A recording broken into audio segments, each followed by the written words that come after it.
Hello everyone. Now let's see an interesting application of your biotechnology. This is the transgenic animals. अब ये जो beat है state board और NCERT दोनों को कॉमन बीट है. इनफैक्ट स्टेट बोर्ड वालों को इतना ज्यादा एडिशनल है, इतना ज्यादा फैक्ट उसमें थ्योरेटिकल पार्ट है, उनको वहां से तो कवर करना ही है. एनसीईआरटी में बहुत लिमिटेड एकदम शॉर्ट में ऐसा दिया है, तो अपने को एनसीईआरटी में कम करना है, नीट के लिए कम करना है. बट स्टेट बोर्ड आपको सभी को देना है, तो आपको सभी के लिए बीट पूरा का पूरा कवर ही करना है. Okay, so first of all मैं आपको एनसीईआरटी से रिलेवेंट पार्ट बता दूंगा जो जल्दी खत्म हो जाएगा. फिर जो एडिशनल पार्ट है मैं उसके आगे कंटिन्यू करूंगा, आपको समझ में आ जाएगा कि आप सर स्टेट बोर्ड का बता रहे.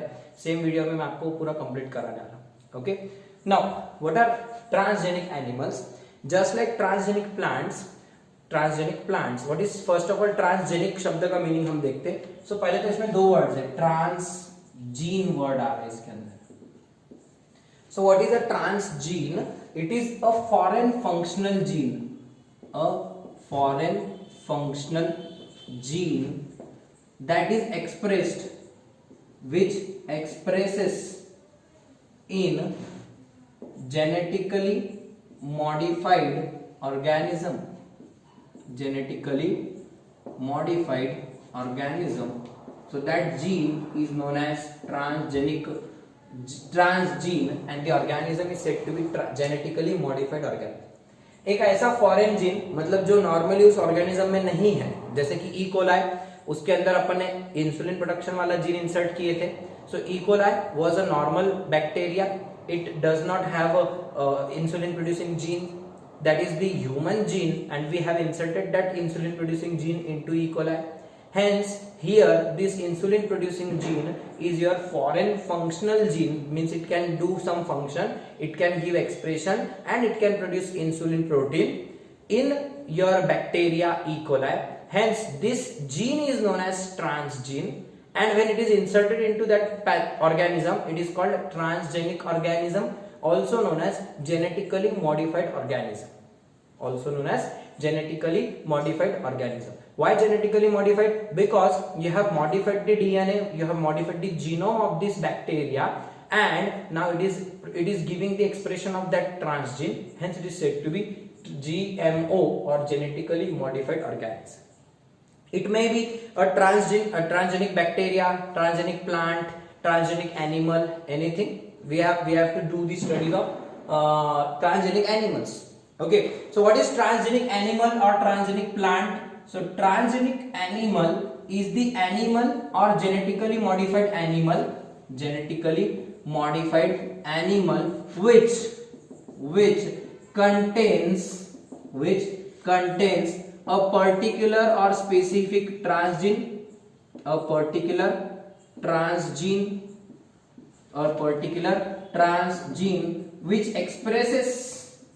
which expresses itself in that animal. So that animal is known as transgenic animal. जो एनिमल में एक ट्रांसजीन डाले वाला है तुमने, एक फॉरेन फंक्शनल जीन डाले वाला है, प्लस वो फॉरेन फंक्शनल जीन उस एनिमल में एक्सप्रेस हो रहा है, अपना प्रोडक्ट बना रहा है या जो भी एक्सप्रेशन देना है वो एक्सप्रेशन दे रहा है. सो वो एनिमल को बोलने का ट्रांसजेनिक एनिमल या फिर genetically modified animal. The definition is given in the starting of passage only. Okay, so you can produce such animals which consist of some genetically modified genes, the new genes, foreign genes that were not present in the natural genome of that animal. Okay, so insulin production इसका example था bacteria के लिए. ऐसे अपन बहुत सारे animals बना सकते हैं. You can produce genetically modified animals. इसकी बुलेट जा रही क्या गई? Genetically modified animals like mice, sheep, cow, fish, pigs. Okay, there are lots of animals that are produced. About 95% genetically modified organisms are rats or mice. चूहे बनाने वाले ज्यादातर, because they are lab mice, they can be easily obtained. They have fast rate of reproduction and they are easy to make in lab. Hence 95% transgenic animals are mice, चूहे. monkeys भी रह सकते, pigs भी बनाने वाले, ship तो बनाने वाली, आपको डॉली शिप का नाम पता ही होगा, क्लोन करे थे पहली बार. ओके, वैसे और भी शिप्स बनाए, काऊ भी इतने सारे काऊ बनाए वाले हैं, रोजी काऊ, ट्रेसी काऊ, बहुत सारे, ट्रेसी तो शिप है सॉरी, ऐसे बहुत सारे बनाए वाले। और आखिरी में आपको बहुत सबसे ज्यादा मिलेंगे 95% तो चूहे बनाए वाले, क्योंकि चूहों के अंदर जीन एक्सप्रेशन जल्दी से दिखता, ज्यादा अच्छे से स्टडी हो सकती है, उनकी लाइफ साइकिल शॉर्ट रहती, प्लस फास्ट प्रोडक्शन रहता। ओके, इसलिए चूहों को ज्यादा प्रेफर करते हैं। Okay, so these are the genetically modified transgenic animals. What are the uses, why we can use genetically modified organisms, animals के यूज क्या है, तो उसके मेन यूज है 5 यूजेस आपको 5 हेडिंग्स में दिया है। फर्स्ट है normal physiological development studies, normal physiology and development, मतलब आपके कोई जीन्स, फॉर एग्जांपल आपका कोई भी जीन है, कोई कैंसर वाला जीन है या फिर कोई ह्यूमन जीन है, जिसका आपको एक्सप्रेशन स्टडी करने का है कि उसका वर्क क्या है वो जीन का, you have to identify the function of a gene, so you can use that gene as a transgene, insert it into mice, कोई भी चूहों में डाल दो उसके अंदर। okay, that mouse will give expression, it will produce the expression of that gene or not, what happens with that mouse, you can study that। okay, मतलब आप यहाँ पे अपने जीन की normal function, physiology is the study of function and mechanisms, right, so you can study the expression of a gene, over expression of a gene or under expression of a gene, gene काम कर रहा है या नहीं, ज्यादा कर रहा है या कम कर रहा है, सब चीजों की स्टडी कर सकते by using transgenic animals, by using transgenic mice. Okay, as well as you can see the development, whether that gene has some relation to the developmental processes or not. So सीधा सीधा you can use transgenic animals as bioreactors। एक ही line याद रखो, transgenic animals can be used as bioreactor. Bio मतलब कि living organism, reactor मतलब कोई reaction check कर रहे, लेकिन कौन सी reaction, you are studying gene expression in that organism, gene काम क्या करता उसकी स्टडी अपन दूसरे ऑर्गेनिज्म में डाल के देखने का और देखने का उसको क्या होता। Okay, so that by this method, by using transgenic animals as bioreactor, you can study the expression of a foreign gene, you can identify the function of a foreign gene, you can study the over or under expression of that foreign gene। समझ रहे हैं? Okay, first function। Similarly, secondly, you can do studies of diseases, study of various diseases, आप कई diseases की study कर सकते हैं। This part is given in NCERT, पहले एनसीईआरटी का बता दे रहा मैं, शॉर्ट है, कम है, स्टेट बोर्ड में बहुत पसंद आ रहा है, बहुत सारे एग्जांपल्स है। तो स्टडी ऑफ डिसीजेस आप कर सकते हैं, कौन से डिसीजेस, जैसे कि कैंसर की disease, cancer causing genes, okay, Alzheimer's disease, okay, इसी तरीके से सिस्टिक फाइब्रोसिस, बहुत सारे डिसीजेस है जिनकी आप स्टडी कर सकते हैं। ह्यूमन डिसीजेस के जो जीन्स है, जो जेनेटिकल डिसऑर्डर्स है, उन जेनेटिकल डिसऑर्डर्स के जीन्स को निकालो और उसको चूहे में डाल के देखो, चूहे को वो डिसीज होती क्या नहीं, स्टडी करो। ब्रेस्ट कैंसर के जो जीन्स है, MYC जीन, ओके, और RAS जीन, ये जो जीन्स है, so this genes they cause breast cancer, तो ये निकालो तुम ह्यूमन बीइंग में से और ये जीन्स को डाल दो चूहे में, whether that mice it produces breast cancer here or not, so you can study that kind of diseases, cancerous growth in that mice, in that monkey। और इसीलिए फिर you can use transgenic animals for study of various diseases that are caused due to genetic disorders। Okay, genes की वजह से होने वाली diseases, बीमारी वाले जीन निकालो, एनिमल में डालो, देखो उसको होती है। ओके, अब यहाँ पे इथिकल इश्यूज बहुत रहते हैं, क्योंकि फिर वो प्राणी बचाओ संगठन वाले आ जाते हैं, एनिमल राइट्स वाले आ जाते हैं, वो बोलते हैं अपन एनिमल्स के ऊपर अत्याचार कर रहे हैं इस तरीके से उनकी जिंदगी के साथ। लेकिन क्या करेंगे, अगर इस 100% आप ऐसा एनिमल्स को एक प्रकार से एक्सप्लॉइट नहीं करेंगे, I am not in support of that kind of exploitation actually, but अगर नहीं करेंगे आप तो फिर ह्यूमंस के ऊपर डायरेक्टली ट्रायल्स हम करेंगे तो कई ह्यूमंस भी मर सकते हैं। सो इसीलिए लैब माइस के ऊपर करते हैं, लेकिन वो वहाँ पे बहुत इथिकल इश्यूज बहुत रहते हैं इसके अंदर। बट डेवलपमेंट अगर करना है तो इथिकल इश्यूज थोड़े साइड में रखना पड़ते हैं। 100% आप इथिकल सोचने लगे तो डेवलपमेंट साइड में रह जाए। ओके, मुझे इस बहस में नहीं जाना है फिलहाल। Why transgenic animals are useful? Because they can be used as the bioreactors, as the model organisms बोल के यूज कर सकते हैं, models for disease studies। Transgenic animals are used as models, कि वो मॉडल को क्या हो रहा है, उसको कोई बीमारी हो रही है कि नहीं, अपन ने डाले वाले जीन से बीमारी हो रही है। Okay, then you can also use the genes transgenic animals to obtain some biological products. आप किस लिए यूज कर सकते हो उनको, to obtain some biological products. जो प्रोडक्ट्स आपको एनिमल से मिलते हैं उन प्रोडक्ट्स को आप उन एनिमल से निकाल सकते हैं। जैसे कि एक प्रोटीन है alpha 1 anti trypsin, alpha 1 anti trypsin. ये जो प्रोटीन है, this protein can reduce the chances of emphysema and it is used to treat the disease called emphysema. एक बीमारी है emphysema. What is emphysema? It is the reduced surface area of alveoli of lung due to continuous smoking. जो regular smokers होते, chain smokers होते, फूकते बैठते दिन भर सिगरेटा, तो उनको क्या होता, स्मोक अंदर जा जाके उनके जो एल्वियोलाई रहते वो रिड्यूस हो जाते, सिकुड़ जाते, और उसके फिर पूरे सरफेस एरिया कम हो जाता, उसके फिर ऐसा दम लगने की कंडीशन लगे रहती। क्यों? क्योंकि उसके लंग्स का साइज ही रिड्यूस हो गया रहता, सिकुड़ गए पूरे। अरे फूक फूक के अंदर पूरे सिगरेट के धुएं से अंदर के लंग्स उसके पूरे से मुरझा गए। साले कुछ और फूक ले रहा तो चल रहा, पर लंग्स खराब करने का काम। Reduce surface areas of lung due to continuous smoking, cigarette smoking is called emphysema. और इसकी ट्रीटमेंट में फिर अल्फा 1 एंटी ट्रिप्सिन, एमसीक्यू पूछते ये प्रोटीन किस काम में आता? To treat एम्फाइजेमा। नीट में आके वाला क्वेश्चन है। या फिर एम्फाइजेमा की ट्रीटमेंट में कौन सा प्रोटीन काम आता? Alpha 1 anti trypsin. ऑप्शन में ट्रिप्सिन भी रहता, अल्फा 1 ट्रिप्सिन और अल्फा 1 एंटी ट्रिप्सिन। तो alpha 1 anti trypsin is used for treatment of एम्फाइजेमा।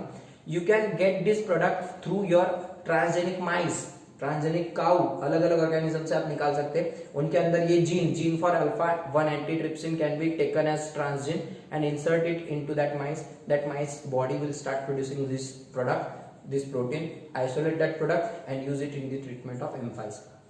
ठीक है, ऐसे ही आप सिस्टिक फाइब्रोसिस, PKU, फिनिलकीटोन्यूरिया, राइट, ये सब भी जेनेटिक डिसऑर्डर्स है। तो सिस्टिक फाइब्रोसिस के लिए भी कोशिशें की गई, फिनिलकीटोन्यूरिया की भी डिसीज की ट्रीटमेंट की कोशिश की गई, और फिर उनकी ट्रीटमेंट करने के लिए आपको अलग अलग जीन्स वहां पे यूज करके उनकी भी जांच शुरू। मतलब आप कौन सा प्रोडक्ट ले सकते हैं? Biological product. You can obtain the biological product called alpha 1 antitrypsin and other products which are useful in the treatment of other diseases also. Plus you can get many human proteins but such as human lactalbumin in the cow milk, बिल्ली बोल रहा, गाय के दूध में already cow protein is present, cow milk protein is present, casein वगैरह present रहता। But human milk जो रहता, human female, so it consist of human lactalbumin. It is a rich protein, it is healthy protein, it is required for the development of your foetus, young born, infant, okay, new born baby के लिए बहुत जरूरी रहता है development के लिए। तो for example अगर मदर्स मिल्क कम पड़ रहा है, मदर का मिल्क का प्रोडक्शन नहीं हो रहा है, तो गाय का दूध पिलाते अपन ऐसे टाइम पे बच्चे को। तो अगर आपने एक गाय बनाए थे 1997 में, रोजी नाम की, रोजी, कौन है रोजी? गाय, कुत्ती नहीं है, गाय है। कुत्ती की ब्रेक आती है एक, चश्मे की कोई तो भी एक कंपनी की ब्रेक है, उसमें रोजी नाम की कुत्ती रहती है। तो वो कुत्ती है, ये गाय है रोजी, बहुत गाय रहती। रोजी is very cow type girl, cow, okay. तो रोजी 1997 में क्या किया था, ये काउ के अंदर एक जीन डाले थे which was for human lactalbumin, and that milk of that Rosie was having high amount of human lactalbumin, about 2.5 grams of protein per litre. 1 litre गाय के दूध में 2.5 ग्राम के आसपास 2.4 grams of human lactalbumin was present in her milk, okay. Normally इतना grams में protein नहीं रहता, 1 ग्राम 1.2 ग्राम इतना रहेगा, एग्जैक्ट डबल अमाउंट से ज्यादा प्रोटीन वो गाय के दूध में था। So 2.4 grams of human lactalbumin was present in her milk. This was the first cow, Rosie, transgenic cow थी पहली, रोजी 1997 में बनाई थी। उसमें अपना कौन सा जीन था? Gene for human lactalbumin. Therefore her milk contained high amount of that protein, about 2.4 grams per litre. याद रख लो, एमसीक्यू में पूछने वाले कितना रहता, क्या रहता, क्यों रहता, कौन सी गाय, कब बनाए थे, पहली ट्रांसजेनिक काउ कौन थी? रोजी थी, ठीक है। इसी तरीके से ट्रांसजेनिक शिप बनाए ट्रेसी, वो ट्रेसी में भी ऐसा ही ह्यूमन लैक्ट अल्ब्यूमिन वगैरह था, ओके। 1990 में बनाए थे वो शिप पहले बनाए थे, काउ बाद में बनाए। ऐसी मंकी बनाए फिर, मतलब मिल्क के थ्रू आप बहुत सारे प्रोडक्ट्स उन कैटल से, फार्म एनिमल से मिल सकते हो। आपको स्टेट बोर्ड वाले वीक में मैं आगे बताने वाला हूँ, बट स्टेट बोर्ड में नहीं, एनसीईआरटी में इतना दिया है, ओके। और भी कई प्रोडक्ट्स आप निकाल सकते हैं, कई हार्मोन्स निकाल सकते हैं उनसे, कई विटामिन वगैरह आप इनसे डिराइव कर सकते हैं, कई फार्मास्यूटिकल्स और थेराप्यूटिक ड्रग्स और मेनली ह्यूमन प्रोटीन्स आप उनसे डिराइव कर सकते हैं। ओके, आपके सामने एक फोटो आ रही है, वैसे तो स्टेट बोर्ड की फोटो है, इसके अंदर आपको कई सारे ह्यूमन प्रोटीन्स दिया है और उनका यूज क्या है, वो कौन सी डिसीज के ट्रीटमेंट में वगैरह यूज होता है आपको दिया है। कई सारे इसमें ब्लड क्लॉटिंग फैक्टर्स है, फैक्टर नंबर 8 और 9 they are associated with haemophilia. Due to lack of factor number 8 and factor number 9, blood clotting will not occur and that patient will suffer from delay clotting or absence of clotting. अगर आपने उस factor number 8 को inject किया, factor number 9 को inject किया उस person में, so that person will show normal blood clotting. So you can produce that factor number 8, factor number 9, Christmas factor, okay, etc., plasma thromboplastin factor, okay. So that factors can be also produced through these transgenic animals and other proteins, insulin वगैरह तो अपन ने produce करे, फिर TPA tissue plasminogen activator और ऐसे bovine growth hormone, अपने human growth hormone, ऐसे कई सारे आप प्रोटीनस प्रोडक्ट्स इन एनिमल से मिला सकते हैं. आपको ये लर्न करना है स्टेट बोर्ड के लिए, तो लर्न करना ही है आपको कि, और ये बिल्कुल पूछते बोला क्या 4 product, right, any 4 human proteins produced by RDNA technology, biotechnology, gene therapy, okay, सब में बढ़ जाता है. तो आपको कभी भी 4 प्रोटीन्स पूछे थेराप्यूटिक प्रोडक्ट्स, तो आपको ये जो फोटो दिख रही है इसके अंदर के 4 कोई भी एग्जांपल 5, 6 जो भी पूछेंगे, MCQ में आया तो वाट लग जाती है क्योंकि इतने सारे याद रखना पड़ते. कोई भी 4 आया तो आप आपके मन में इंसुलिन डाल देने का, ठीक है. Factor number 8, factor number 9 for treatment of your haemophilia, then alpha 1 antitrypsin, ये भी है लिस्ट के अंदर कैंसर ट्रीटमेंट के लिए. फिर टिश्यू नया बनाने के लिए टिश्यू प्लाज्मिनोजेन एक्टिवेटर, आपकी नई स्किन आती है उसकी वजह से बर्निंग केसेस में यूज होता है, वो इंजेक्शन देते हैं तो उसकी हीलिंग जल्दी होती है और उसको नई स्किन आने की प्रोसेस जल्दी होती. तो ऐसे कुछ बहुत सारे आपके सामने प्रोडक्ट्स है, ग्रोथ हार्मोन्स है इसके अंदर, ओके. और बाकी के भी रीड करो, मैं एक एक रीड नहीं करके बताने वाला, आपका काम है उसको लर्न करना है. नहीं समझा तो मैं वो क्लास में बता दूंगा आपको, okay. So these are the products that are obtained by from your transgenic animals. Okay, this is the third use. Then next use है वैक्सीन सेफ्टी और chemical safety. Use number 4, vaccine safety. Vaccine safety नाम से समझ में आ रहा है आपको vaccine की टेस्टिंग करने की है. Vaccine safety and chemical testing, chemical safety testing, chemical safety की टेस्टिंग भी कर सकते हैं. वैक्सीन की सेफ्टी कैसे चेक करने का, तो कोई भी वैक्सीन बनाया आपने, for example polio vaccine, direct human being को नहीं पिला डालने का, बेचारे को नवा नहीं हुआ है तो उसको पोलियो हो जाएगा बच्चे को. इसके लिए पहले क्या करते, ट्रांसजेनिक मंकी के ऊपर या फिर कोई भी खाते दूसरे एनिमल के ऊपर, पिग्स के ऊपर, उसकी टेस्टिंग करते, माइस के ऊपर टेस्टिंग करते. अगर वो चूहे को नहीं हुई वो बीमारी तो आप समझ सकते थोड़ा सा सेफ है ये वैक्सीन, और फिर ह्यूमन ट्रायल्स उसको अलाउड करते. ओके, तो इसके लिए vaccine safety can be also tested through the transgenic animals. The effect of that vaccine can be studied on that animal. If it remains normal then it can be then allowed for human trials, otherwise it is not. Okay, chemical safety testing भी ऐसी, कई सारे harmful chemicals रहते हैं, कई drugs बनाए आपने, गोलियां बनाए, कई पावरफुल ऐसी गोलियां बनाते, कोई मेंटल पेशेंट्स की गोलियां या फिर बहुत ज्यादा तकलीफ देती, कैंसरस ट्रीटमेंट के लिए, कैंसर के ट्रीटमेंट के लिए कुछ दवाइयां बनाए, बहुत पावरफुल ड्रग्स रहते हो, कई टॉक्सिन्स रहते हैं, एंटी टॉक्सिन्स रहते हैं. So you can test them on this transgenic animals. उनके ऊपर क्या असर होता है वो देखने का. If they do not show any major symptom और they show no symptom, no effect, side effect of that chemical, then you can use it for human trial. या फिर आप उस ट्रांसजेनिक एनिमल को किसी केमिकल की, कोई फॉर एग्जांपल कोई गैस वगैरह है, ज्वालामुखी वगैरह, लावा वगैरह है, वोल्केनो है वगैरह, वहां अपने को जाने के पहले अपने ट्रांसजेनिक चूहे को भेज के देखते. अगर उसको कोई गैस है जो अपने को पता नहीं वहां से कौन सी, वो उसको अगर वो मर गया तो अपन नहीं घुसते वहां, ठीक है. कुछ जहरीली गैसेस वगैरह रहती है वहाँ पे, केमिकल्स, तो उनकी सेफ्टी की पता कर सकते. अलग अलग तरीकों से आप केमिकल सेफ्टी टेस्ट कर सकते. Okay, therefore these are the uses of your transgenic animals and in the field of chemical testing and pharmaceuticals or vaccine safety, therapeutic use and pharmaceutical use. Okay, this bit is here done. यहाँ पे NCERT वाला part खत्म हो गया. Okay, read कर लो, easy part है, 2-3 point है बस फैक्चुअल. एक तो अल्फा 1 एंटीट्रिप्सिन वाला और रोजी का वाला आपको लर्न कर लेना है, ठीक है. कितना है उसके अंदर ह्यूमन लैक्टोल्यूमिन 2.4 ग्राम्स पर लीटर. इसके बाद आपको मैं स्टेट बोर्ड के बिट बता रहा हूँ, अलग अलग ट्रांसजेनिक एनिमल्स आपको वहाँ पे दिया है और ट्रांसजेनिक एनिमल्स के यूजेस वगैरह आपको स्टार्टिंग में दिया है. So let's see that bit. State board में आपको लगभग 8 ट्रांसजेनिक एनिमल्स के बारे में बात की हुई है, जिनके ऊपर शॉर्ट नोट्स आपको पूछ सकते हैं या फिर एक लॉन्ग आंसर ही पूछ लेंगे। Describe various transgenic animals in detail and their applications और the products obtained from them. तो अच्छा क्वेश्चन बनता, प्लस फैक्चुअल बहुत सारे क्वेश्चन फ्रेम हो सकते हैं, बहुत ज्यादा कुछ कचरा पसारा नहीं है, इजी पार्ट है, लर्निंग एक दो बार रीड करेंगे तो आपको याद हो जाएगा। सो आपके सामने जो मैं फोटो डालते जाऊंगा प्लस उसका डिस्क्रिप्शन आपको बताते जाऊंगा। सबसे नंबर 1 पे है आपको transgenic mice and cancer research. तो ट्रांसजेनिक माइस क्या रहते हैं? चूहे रहेंगे ऑब्वियसली, अभी बताया मैंने तुमको, चूहों के अंदर अपन जीन्स डालेंगे और उनको ट्रांसजेनिक बना देंगे। सो इनके अंदर मेनली अपन कैंसर की स्टडी करने के लिए अपन जीन्स इंसर्ट करेंगे। For example you can insert oncogenes. What are oncogenes? These are the genes that cause cancer, genes that cause cancer. So ये जीन्स जैसे कि एक है MYC जीन और RAS gene, so you can insert these genes into mice, female mice, and study whether these genes lead to breast cancer in that mice. breast cancer होता क्या वो चूहे को, उसकी स्टडी कर सकते हैं। Okay, these genes were inserted by Peter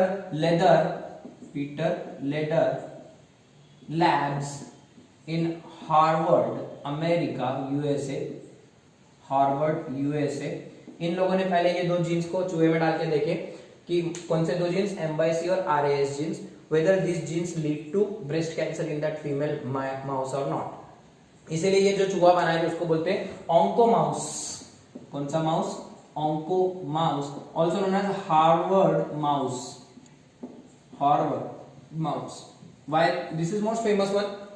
बहुत फेमस ट्रांसजेनिक चूहा है क्योंकि इसके अंदर स्पेशली हार्वर्ड में बनाए थे और हार्वर्ड में कैंसर स्टडी कर रहे थे, ब्रेस्ट कैंसर होता है क्या नहीं हो चूहे को। तो एमसीक्यू में पूछ सकते हैं, Harvard mouse is famous for studies on breast cancer. It was modified by inserting with genes, oncogenes, MYC and RAS। नाम है वो जीन्स के, MYC gene, RAS gene, shortcut, ठीक है, इटैलिक्स में लिखा है। इसी तरीके से आप और भी कई ऑन्कोजीन्स इंसर्ट कर सकते हैं, कई कैंसर ट्रीटमेंट की स्टडी कर सकते हैं, कोई दवाई का जीन उसके अंदर इंसर्ट कर सकते हैं, कोई प्रोटीन का उस कैंसर स्टडी के ऊपर क्या हो रहा है, इफेक्ट क्या हो रहा है कैंसर पे। सो you can study not just cancer, you can also study the treatment of cancer, physiology of that cancer in that mouse. Okay, cancer treatment में बहुत ज्यादा चूहे यूज होते हैं, ठीक है। दूसरा अगर इसके बाद बात करूं, so secondly you can use transgenic farm animals. Transgenic farm animals, farm animals क्या रहते हैं आपके? जैसे कि गाय, भैंस, ओके, बकरियां वगैरह रहेंगी ट्रांसजेनिक, ओके, उनके अंदर मुर्गियां बिर्गियां आ जाएंगी, पोल्ट्री बर्ड्स भी आ जाएंगे यहाँ पे। तो आपको पता है काऊ वगैरह पहले से अपन एनिमल ब्रीडिंग में भी देखिए, पहले से अपन उनका रियरिंग ऑफ एनिमल्स कर रहे हैं, अपन उनको ऑलरेडी डोमेस्टिकेशन कर चुके हैं अपन। सो गाय भैंसों से पहले अपने को क्या होता था, साल भर में लगभग काऊ जो रहती है, एक काऊ 3 से 4 हजार लीटर दूध ही देती थी, या 3 से 4 हजार लीटर मिल्क पर ईयर, एक दिन में नहीं, पर ईयर एनुअल प्रोडक्शन अगर एक गाय का देखे 3-4 हजार लीटर ही मिलता था। बाद में कई ऐसी भारी भारी के अपने एनिमल ब्रीडिंग करते गए, उसमें होल्स्टीन, स्विस जर्सी, बराबर, गिर, सिंधी, सहीवाल, ऐसी कई सारी गाय बनाए, जिसके अंदर होल्स्टीन गाय तो सबसे ज्यादा मिल्क प्रोडक्शन देती। ओके, होल्स्टीन में लगभग 8,000 लीटर पर ईयर इतना मिल्क प्रोडक्शन मिल सकता, जो 6,000 लीटर पर ईयर, जो 8,000 से 10,000 तक भी आप लेकर जा सकते, इतना ज्यादा milk production per year, litre per year, इतना ज्यादा मिल्क प्रोडक्शन आपको जेनेटिकली मॉडिफाइड ट्रांसजेनिक काउ से मिलता है। मिल्क प्रोड्यूसिंग जो जीन्स रहते हैं, you can modify that genes and therefore that cow can produce large quantity of milk पर लैक्टेशन। ओके, इसी तरीके से अगर हैन की बात करें, चिकन्स की बात करें, सो चिकन या फिर हैन, मुर्गा क्या करती थी, पहले 70 अंडे देती थी साल को, 70 eggs per year, only 70 eggs. लेकिन आज ऐसी बनाए 250 से 260 एग्स पर ईयर। इंडिया में बनाने वाली वैरायटी है वैसी एक बैंगलोर में, साउथ इंडिया में, जो 250 अंडे देती है एक साल में। इमेजिन करो, साल में 365 दिन, उसमें 250 दिन वो मुर्गी अंडे दे रही, बीच में कुछ दिन छुट्टी लेने वाली बस वो, अदरवाइज अंडे देने की मशीन ही चाहिए वो मुर्गी। वैसा देखे तो नॉर्मली 70 अंडे देती थी मुर्गियां, लेकिन ट्रांसजेनिक चिकन ऐसे बनाए विच कैन ले मोर और लार्ज नंबर ऑफ एग्स पर, ठीक है। सो ये एक प्रकार से ट्रांसजेनिक फार्म एनिमल्स का आपने प्रोडक्शन बढ़ा दी। इस ऐसा करने से क्या होता, आपको मिल्क प्रोडक्शन ज्यादा मिलता, better quality, better quantity of milk, chicken में फिर मीट प्रोडक्शन बढ़ गया। इसी तरीके से ये सब एप्लीकेशन आपको स्टेट बोर्ड में मिल जाएंगे। उनमें number of eggs, quantity as well as quality of eggs ज्यादा थी। उसके अंदर जो अल्बुमिन का कंटेंट है, लार्ज साइज्ड एग्स, वो मिल जाएंगे। प्लस डिसीज रेजिस्टेंट वैरायटीज बनाए थे, राइट। आपने कई सारी वैरायटीज देखे थे अपने एनिमल ब्रीडिंग, तो ये एनिमल ब्रीडिंग का एप्लीकेशन मान। So animal breeding is also a type of biotechnology, it is also the application of biotechnology. आप बोलेंगे सर उसमें तो जीन्स इंसर्ट नहीं करते, बट आप क्रॉसिंग जो करते हैं वहां पे, मेटिंग ऑफ एनिमल्स जो करते हैं, तो आप एक प्रकार से सुपेरियर ब्रीड्स के जीन्स मिक्सअप करते हैं और उनसे सुपेरियर प्रोडक्शन लेने की कोशिश करते हैं। सो वो भी एक प्रकार का मॉडर्न बायोटेक्नोलॉजी ही है। So second application is transgenic farm animals. इसके बाद अगर आप देखें तो ट्रांसजेनिक फार्म एनिमल्स में ही आप क्या कर सकते हैं, फूड प्रोडक्शन भी अच्छे से ले सकते हैं। Transgenic animals and food production बढ़ा सकते कैसे? सो फॉर एग्जांपल मिल्क, अगर प्रोटीन की बात करूं तो मिल्क प्रोटीन रहता है आपका कैजिन, मिल्क प्रोटीन इज कैजिन। इसमें बीटा कैजिन और कप्पा कैजिन, बीटा कैजिन और kappa कैजिन represented by K, represented by beta. Okay, these proteins are present in milk normally. So you can add additional copies of genes responsible for beta casein and kappa casein production. ये जो protein है तो मतलब इनके jeans भी होंगे वो काऊ में। तो अगर आपने एक काऊ है उसके अंदर एक्स्ट्रा कॉपी डाल दी है, कौन से जीन्स की? The genes responsible for beta casein and kappa casein production. So वो जीन्स से क्या होगा, मल्टीपल एक्सप्रेशन मिलेंगे और amount of beta casein and amount of kappa casein will be more than normal content. कितना बढ़ जाता?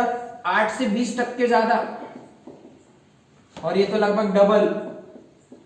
इतना ज्यादा आप उसके अंदर बीटा कैजिन वाला मिल्क प्रोडक्शन वाली काऊ बना सकते हैं कि उसके अंदर नॉर्मल से 20% ज्यादा उसमें बीटा कैजिन है, नॉर्मल से 20% सॉरी डबल कप्पा कैजिन है, by inserting the additional copy of genes responsible for production of these proteins.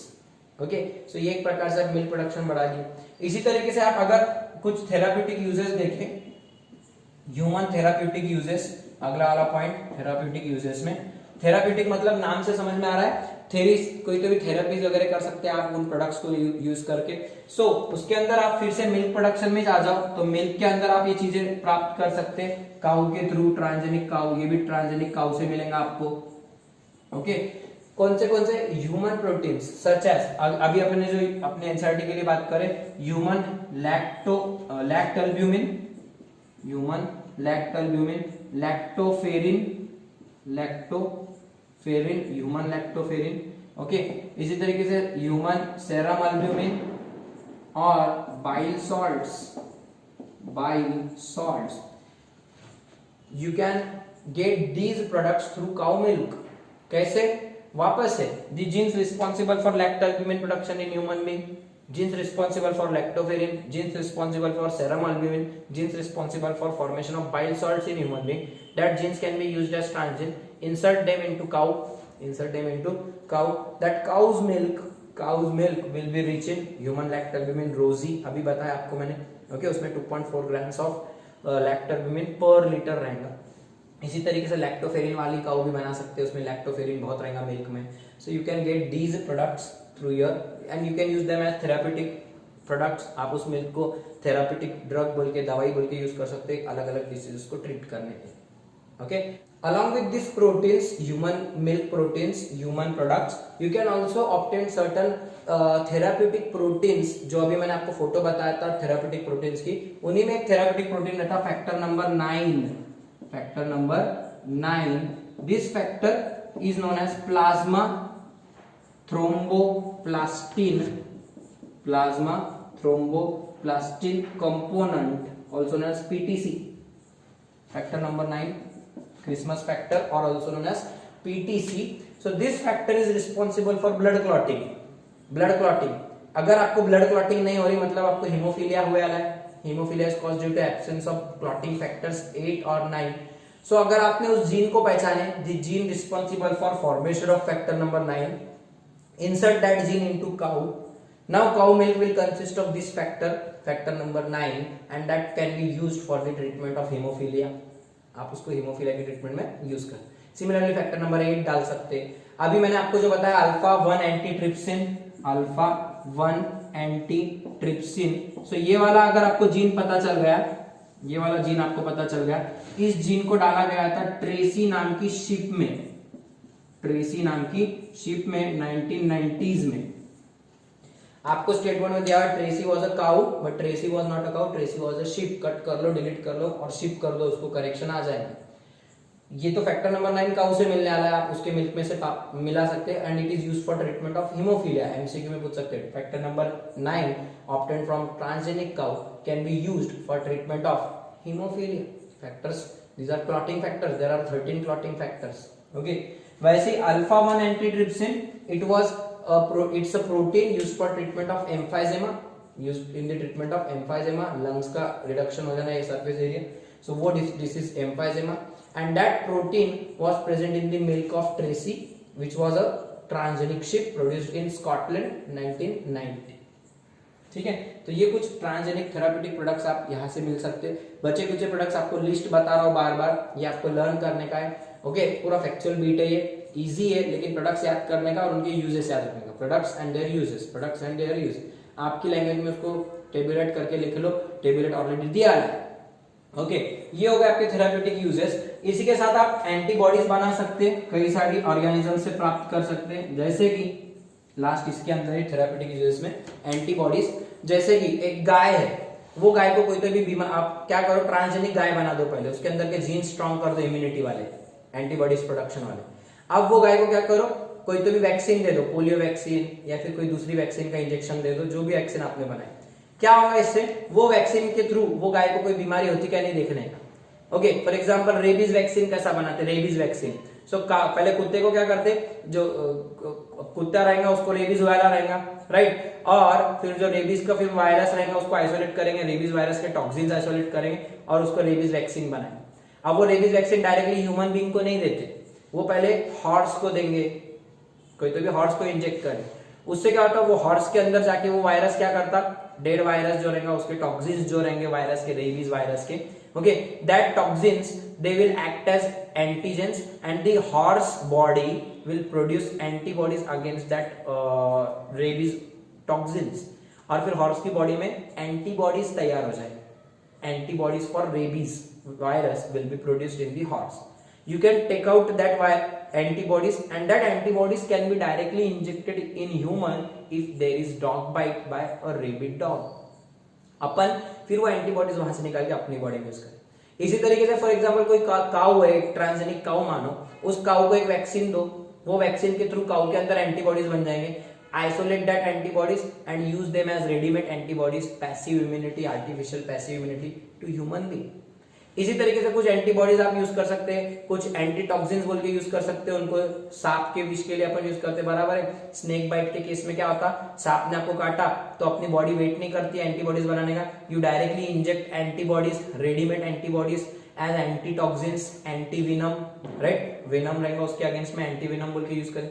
So you can make antibodies through these transgenic animals and directly use them against various diseases such as in case of cancer, cystic fibrosis, वापस से वही diseases की list है आपको दिया ली, PKU, other diseases such as it can be also used as these antibodies can be also used as antitoxins against certain toxins.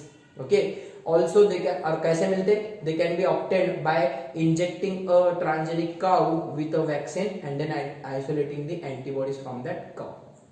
Okay, so this is how therapeutic uses of these animals are there. ये तो MCQ, ये question 2 mark के लिए पूछ सकते हैं। Right a note on transgenic animals and their uses in therapeutics.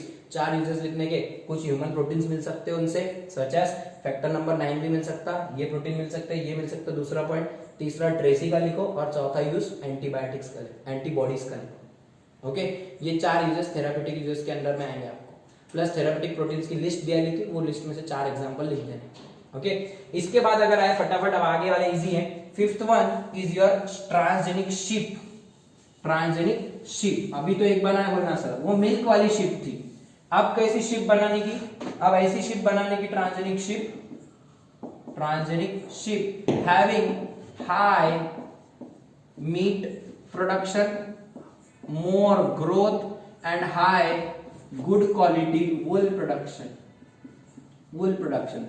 ज्यादा उसमें से ऊल निकलना, ज्यादा उसके बॉडी के ऊपर वूल प्रोडक्शन अच्छा होना, हाई क्वालिटी का, गुड क्वालिटी का वूल प्रोडक्शन होना, ऐसी शिप बनाना।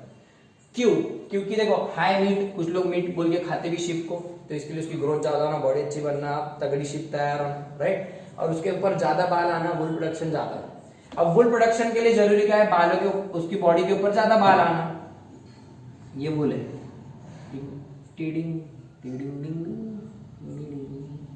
एक दो खेल रहे बोलना सर, टाइम पास कर रहे बोलना। ये वूल आने वाला है इसके ऊपर बहुत सारा, ओके। ये उसके बाल है, हेयर, राइट। हेयर में कौन सा प्रोटीन रहता? Hair protein is your keratin. Keratin is rich in cysteine amino acid. Cysteine amino acid बहुत रहता है उसके अंदर, केराटिन में। तो जितना ज्यादा अमाइनो एसिड सिस्टीन बनेगा वो बॉडी में, उतना ज्यादा केराटिन प्रोडक्शन रहेगा। इसके लिए जिसकी बॉडी पे ज्यादा हेयर है, मतलब समझना उसकी बॉडी में ज्यादा कौन सा अमाइनो एसिड बन रहा? सिस्टीन। सिस्टीन प्रोड्यूसिंग जीन्स अगर आपने उस पर्सन में से अगर ज्यादा है, तो फिर समझना उसकी बॉडी पे ज्यादा केराटिन आएगा और ज्यादा हेयर रहेगा। तो अगर आपने सिस्टीन प्रोड्यूसिंग जीन्स, जैसे कि बैक्टीरिया में रहते सिस ई और सिस एम, सिस ई और सिस M, these are the genes present in bacteria, these are the genes present in bacteria। अगर वो जीन्स निकाल दिए तुमने, genes for cystin obtained from bacteria, that genes are cis E and cis M, they are inserted in this ship। वो jeans किस में डाल देने के? शिप में डाल देने। Now that ship will produce large quantity of cystin, large quantity of keratin, and hence there will be more wool production by that ship। Story समझ ली कैसी है? आपने वूल ज्यादा चाहिए, मतलब क्या ज्यादा चाहिए उसमें? हेयर ज्यादा चाहिए। हेयर मतलब कौन सा प्रोटीन? केराटिन। केराटिन में ज्यादा क्या रहता? सिस्ट। तो सिस्टिन प्रोडक्शन वाले जीन्स ढूंढो, वो किससे लेने के? बैक्टीरिया से। बैक्टीरिया से लाने का, बैक्टीरिया में से ट्रांसजीन बोल के यूज करने वाले, that genes are cis E and cis M. Insert those genes into ship, now ship will be producing high quantity, large quantity of wool. समझ में? ट्रांसजेनिक शिप कैसे बनाने की वूल प्रोडक्शन के लिए? By inserting with genes cis E and cis M, okay. इसके बाद आया था फिफ्थ के बाद सिक्स्थ है आपका पिग्स, ट्रांसजेनिक पिग्स। पिग्स क्या करते? खाते कुछ लोग, तो मतलब हाई मीट प्रोडक्शन है, high growth, more growth of that pig. ये तो दो यूजेस रहेंगे, खाने वाले को तो वही दिखेगा कि पिग दिख रहे, जो खाते वो उनकी बात करो। तो मीट प्रोडक्शन ज्यादा रहेगा उनका, और उनके अंदर ग्रोथ ज्यादा रहनी चाहिए, ऐसे जीन्स डाल देने की कि उनकी बॉडी ज्यादा ग्रो हो, ठीक है। प्लस उनके अंदर से अपने कुछ ग्रोथ हार्मोन्स मिलना, ऐसे भी अपन पिग्स बना सकते हैं। उनसे ग्रोथ हार्मोन आइसोलेट करने के लिए ग्रोथ हार्मोन वाले जीन्स डाल दो। सबसे इंपॉर्टेंट यूज अगर पिग्स का देखें तो ह्यूमंस के लिए ऑर्गन्स तैयार करके देते हैं वो, ऑर्गन ट्रांसप्लांटेशन। ऑर्गन ट्रांसप्लांटेशन के लिए सबसे सुटेबल होते हैं पिग्स। क्यों? जैसे कि ह्यूमन हार्ट और pig heart, pigs heart is having approximately similar size to that of human heart। human heart जैसा ही रहता है उसका साइज, बनावट भी वैसी, एनाटॉमी भी बहुत मिलती जुलती रहती। तो इसके वजह से आप क्या कर सकते हैं? Pigs heart can be transplanted to human being. डुक्कर का निकालने का हार्ट और ह्यूमन को लगा देने का, दिस आर अंडरगोइंग रिसर्चेस। ऐसा हो सकता, पॉसिबल है। क्यों? Because of anatomical similarities and morphological similarities of human heart with that of pigs heart. तो अगर आपने ऐसे डुकरा बनाया जिनके हार्ट ह्यूमन के जैसे है, तो आप उनसे फिर वो हार्ट ह्यूमन में ट्रांसप्लांट कर सकते। इतना ही नहीं, हार्ट के साथ साथ valves present in pigs heart, pigs heart valves. अपने भी कुछ वैल्व्स खराब हो सकते हैं, वैल्व्स अगर डिसफंक्शन रहे तो हार्ट ठीक से काम नहीं करता। तो सुने होंगे ना आपने, वाल खराब है उसके हार्ट का, वॉल खराब है मतलब क्या? वैल्व खराब हो गया है, बाइकस्पिड ट्राइकस्पिड वैल्व वगैरह, okay. You can use pigs valves and you can transplant them into human heart and that valves can become normal valves in humans। so अगर आप ऐसे ऑर्गन ट्रांसप्लांटेशन करने का तो जनरली पिग्स के organs transplant करते, क्योंकि उनकी अपनी सिमिलैरिटी बहुत ज्यादा है, उनकी अपनी एनाटॉमिकल और मॉर्फोलॉजिकल सिमिलैरिटी बहुत ज्यादा है। तो मतलब humans are literally pig like, डुकरस असतात ह्यूमंस, ओके। सो इसीलिए पिग्स ज्यादा यूज करते हैं। तो इसीलिए इसको इसके लिए एक वर्ड यूज करते हैं, जीनो ट्रांसप्लांटेशन। कौन सा ट्रांसप्लांटेशन? जीनो ट्रांसप्लांटेशन। ट्रांसप्लांट करना मतलब इधर का ऑर्गन उसमें डालना, जीनो मतलब कोई तो भी अदर स्पेशीज से। ह्यूमन टू ह्यूमन रहा तो वो एलो ट्रांसप्लांट होता, लेकिन अगर ह्यूमन में किसी और ऑर्गेनिज्म का, किसी और बकरे का डाल दे, कुत्ते का डाल दे, कुछ क्या ऑर्गन, तो उसको बोलने का जीनो ट्रांसप्लांटेशन, ओके। सो जीनो ट्रांसप्लांटेशन के लिए सबसे ज्यादा प्रेफर्ड ऑर्गेनिजम्स कौन से रहते हैं? पिग्स। समझ में आ रहा है क्या करने का, कैसे अलग अलग के यूजेस। ओके, ये शिप को क्यों, उसमें ज्यादा वूल प्रोडक्शन, पीक को क्यों, उसमें से ऑर्गन्स निकालने के, वैल्व्स वगैरह, हार्ट वगैरह एग्जाम्पल। 6 के बाद आता 7 वाला human fish, transgenic fish. Fish क्या करने का, वापस खाने का, मतलब मीट, उसी के साथ उसकी साइज वगैरह ज्यादा रहना, सो वही ग्रोथ। ये दो तो यूजेस रहेंगे जिसके, ऐसे फिश तैयार करने के, उनके अंदर ग्रोथ अच्छी रहना, उनके अंदर मीट प्रोडक्शन ज्यादा रहना, फिश मीट, राइट। इसी के साथ उसके अंदर कुछ फैक्टर्स रहना, जैसे कि उसके अंदर से अपने को ग्रोथ हार्मोन मिलना चाहिए, जो ह्यूमन बॉडी में तैयार होता है ऐसा ग्रोथ हार्मोन। अपन फिश के अंदर वो जीन डाल दिए, genes responsible for production of growth hormone, so they are inserted into fish. Now fish can produce that growth hormone, और ऐसी फिश अगर तुमने खाए तो तुम्हारी भी बॉडी की ग्रोथ अच्छी होगी। ओके, सो ग्रोथ हार्मोन वाले जीन डाल सकते हैं। इसी के साथ चिकन क्रिस्टलाइन प्रोटीन, ये वाले जीन्स डाल दो, और वो चिकन को खिलाओ मुर्गा, वो फिश के पीसेस, तो फिर वो फिश में से मुर्गियां भी अच्छी ग्रो होंगी, मुर्गियों के अंडे अच्छे रहेंगे, ठीक है। इसी के साथ आप ई कोलाई बैक्टीरिया के लिए हाइग्रोमाइसिन रेजिस्टेंट जीन्स ये डाल के आप ट्रांसजेनिक फिश बना सकते। ओके, इससे आपकी जो फिश रहेगी उस फिश में क्या होगा, कोल्ड टॉलरेंस बढ़ गया रहेगा, हाई कोल्ड टॉलरेंस, ठंडे पानी में ज्यादा रहे तो भी फिश जिंदा रहेंगी, कोल्ड टॉलरेंस बढ़ गया रहेगा। प्लस उनके अंदर जो कोई भी बाकी के बीमार होने की ये है, उनकी फिर इंप्रूव्ड ग्रोथ वगैरह रहेंगी, प्लस उनके ऊपर जो भी टेम्परेचर का इफेक्ट रहेगा वो बहुत कम होगा। ऐसे फिशेस ज्यादा दिन तक अपन स्टोर करके रख सकते हैं। ओके, लेकिन फाइनली फिश एक बहुत ही ज्यादा फ्रेजाइल आइटम है, जल्दी खराब होने वाला है, लेबाइल चीज है, ठीक है, सड़ जाती जल्दी से, तो ऐसी चीजों के ऊपर फिर टेम्परेचर वगैरह असर करता, तो इकोनॉमिकली फिर थोड़ा सा नुकसान होता। तो फिश के ऊपर वो भी रिसर्च चालू है कि कैसे ज्यादा से ज्यादा उनको स्टोर करके रख सकते। ओके, लेकिन फिश को कैसा मॉडिफाई कर सकते हैं, for increasing there meat production and growth, high growth, along with getting growth hormone CCK, chicken crystalline protein, and a gene from E coli for hygromycin resistance. Okay, ये अपन ऐसे fish बना सकते हैं। लास्ट है आपका ट्रांसजेनिक एनिमल जो आपको दिया है, ट्रांसजेनिक चिकन्स, मुर्गा, पोल्ट्री बर्ड्स, काय क्या असते, एग्स एंड मीट, वो तो नए पहले रहेगा उनका, for large quantity of egg, high quantity of meat production and high growth in that chicken. Okay, इसके साथ अगर मुर्गियों की बात करें तो मुर्गियों में ऐसे अंडे बनाने के, ऐसा अंडा होना चाहिए उसमें लो content of cholesterol, low content of fat, high content of protein, large size, large number of eggs per year. तो ऐसे कुछ चिकन बनाने के उनमें ऐसे जीन्स डाल देने के कि उसने भारी अंडे बनाना। भारी अंडे कैसे, उसमें कोलेस्ट्रॉल कम होना, बेटर क्वालिटी होना उसकी, प्रोटीन कंटेंट हाई रहना उसके अंदर, ओके, प्लस उस number of eggs per year ज्यादा रहना और साइज ऑफ एग्स भी बड़ा रहना, ऐसे अंडे देने वाली मुर्गियां बनाने की। ओके, सो ये सब अपन ट्रांसजीन डाल के अलग अलग जीन्स डालने का, ग्रोथ वाले जीन डाल दो तो अच्छी ग्रोथ होंगी, हार्मोन्स वाले जीन डाल दो तो हार्मोन प्रोड्यूस करके देगा, अलग अलग प्रोडक्ट्स प्रोड्यूस करके देगा, pharmaceutical, biotechnological, molecular biotechnology etcetera, इतने सारे प्रोडक्ट्स तुम इनसे ले सकते, बस जीन डालो और प्रोडक्ट निकालो। समझ में आया क्या है biotechnological uses in transgenic field.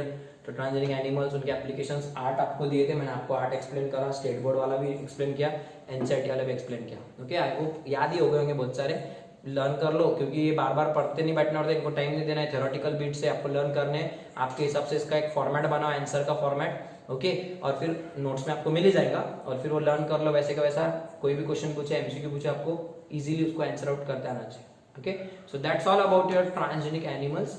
We'll see the ethical issues, transgenic plants and remaining bits from state board as well in our next lecture.